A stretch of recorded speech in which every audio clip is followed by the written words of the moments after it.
In the name of the one holy child. Amen. Merry Christmas, everybody. Yes, I know it is December 27th, but as you know, Christmas is a season, and it will go on for another week or so.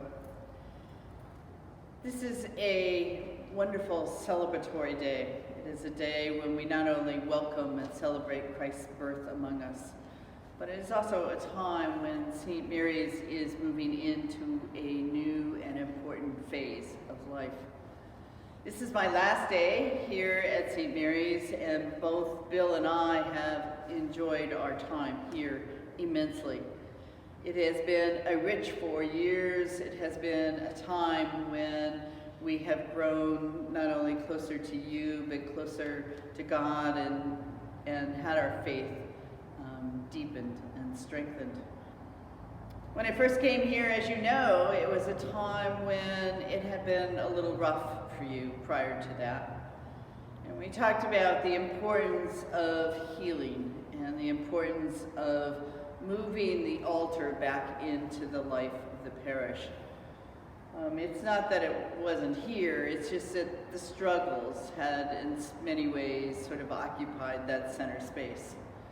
And what I talked about was that we were going to move the struggles off to the side for a little while, keep engaged with them and recognize them and speak about them and learn from them. But the way we were going to do that was through God's guidance and God's strength. And the Spirit has indeed been richly present through these 4 years. It took a time before we could talk about what had happened and sort of deal with the issues that had come up. But what became most obvious was the deep love that all of you had for each other. You stayed. There were others that may have left during those times or before those times. But what's really important is just how much you value St. Mary's and how much you still value this community and this life we have together, even though we are not meeting in person. God is indeed still present, and so the strength and the courage and the wisdom and the tenacity that I have seen in all of you, I have felt richly blessed by.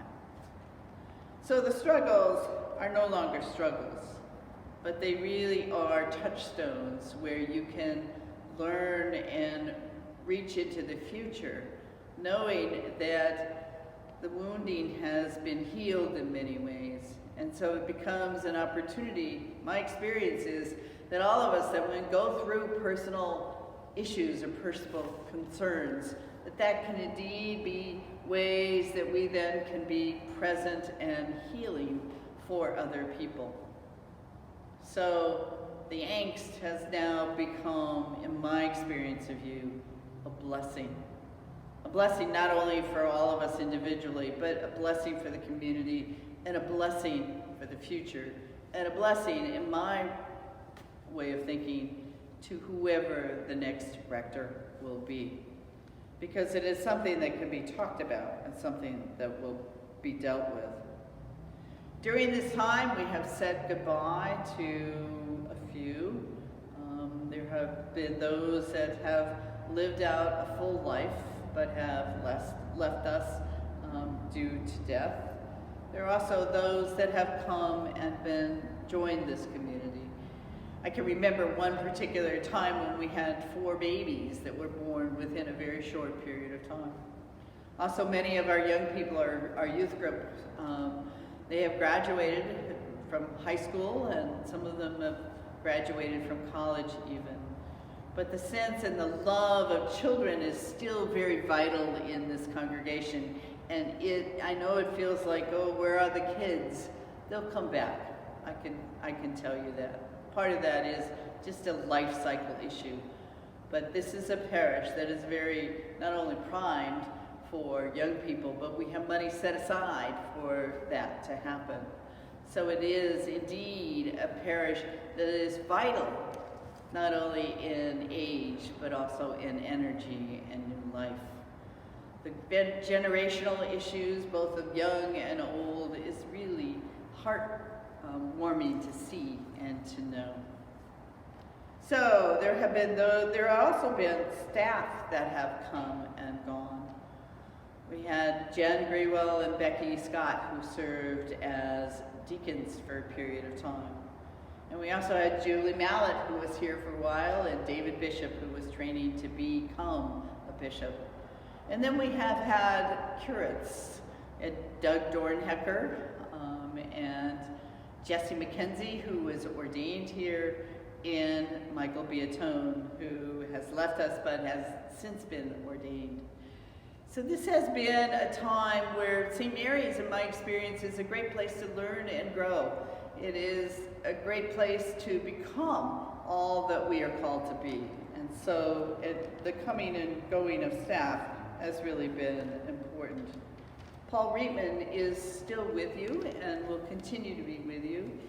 He is doing the contemplative prayer offerings, and you will see him periodically to serve on a Sunday morning. But what's most important in my experience is the Spirit and how the Spirit has really animated us during this time period. As I said in the beginning, I didn't know you and you didn't know me, and I came in as a supply priest and served for a couple weeks and then eventually became your priest in charge. But my sense is that was a good match for all of us from the very beginning. And so that, in my experience, is how the Spirit works. Now, we'll talk more about that, but in terms of the new call. But the issue is that God is bigger, the Spirit is greater than all of our concerns and our fears and our desires and our anticipation. So that you can know that which is a little ethereal at times in my experience, but that is trustworthy, that Spirit can be indeed trusted.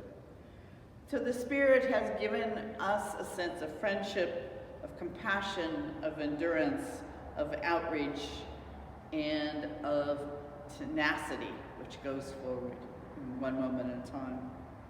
St. Mary's has a proud history, and I can tell you, you have a bright future as well.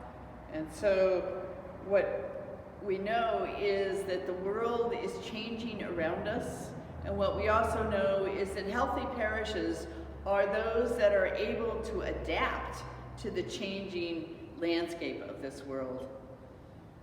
During these 4 years, not only has there been the restoration and the reconciliation in relation to the parish, but we've also been through an incredibly uncertain time in the world in the last 4 years, both in terms of politics and all of that, but we're also in the midst of a pandemic. Who would have seen this coming? And yet we have adapted. And that adaptability is indeed a strength.